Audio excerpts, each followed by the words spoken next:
Samedi, il y a des centaines de milliers de personnes qui ont envahi les rues d'Argentine contre le président d'extrême droite. C'est des images qui sont absolument impressionnantes, il faut vraiment qu'on en parle. Déjà, est-ce que vous avez vu passer ce discours de Milei à Davos? Cuando digo abusos no es un eufemismo, porque en sus versiones más extremas la ideología de género constituye lisa y llanamente abuso infantil. Son pedófilos. En fait, c'est contre ça que des centaines de milliers de personnes sont sorties dans la rue samedi. Il y a eu des dizaines de manifestations partout dans le pays et il y a eu beaucoup de rassemblements aussi dans plein de pays différents à travers le monde. Les mobilisations dénoncent le discours de Milei et la misogynie, l'homophobie et la transphobie du gouvernement.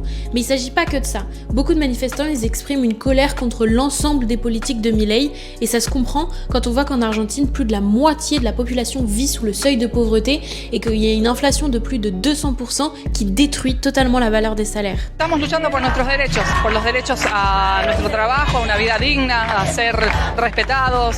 Por los derechos humanos, básicamente. No se puede tolerar este grado de violencia.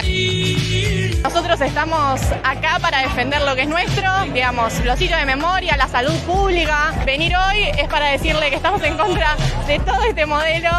De fait, ça fait un an que Milei, il est président de l'Argentine et il a passé cette année à mettre en place un véritable plan de guerre contre les jeunes et les travailleurs. Déjà d'un point de vue économique, avec la dévaluation des salaires par l'inflation ou la suppression des aides sociales, dont les femmes et les personnes LGBT sont en première ligne, mais aussi sur le plan culturel et politique en menant une véritable offensive idéologique contre les militantes féministes et LGBT, les accusant d'être responsables de la crise. Et dans cette offensive idéologique, il justifie le salut nazi de Musk, mais aussi il continuait de nier totalement les 30 000 disparus de la dictature qui ont eu lieu dans les années 70 en Argentine et il cherche à fermer tous les lieux de mémoire. Il y a deux choses intéressantes à souligner dans cette mobilisation de samedi. La première, c'est qu'elle a été très préparée en amont pour assurer la réussite avec des immenses AG dans les parcs des villes pour discuter des modalités et des mots d'ordre de la marche.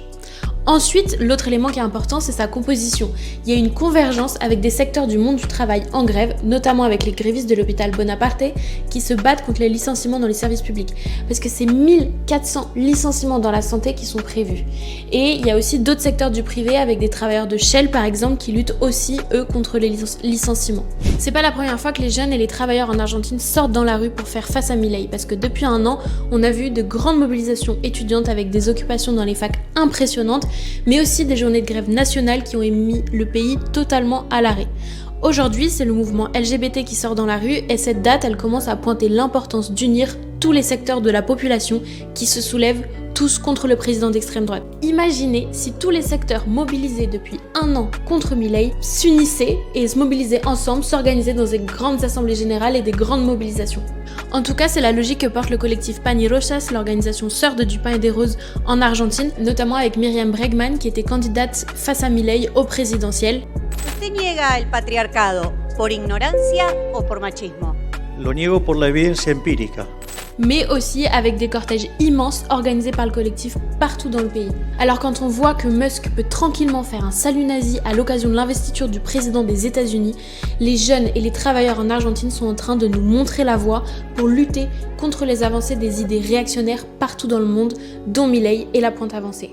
Alors soutien international à tous les jeunes et travailleurs qui se soulèvent contre Milei.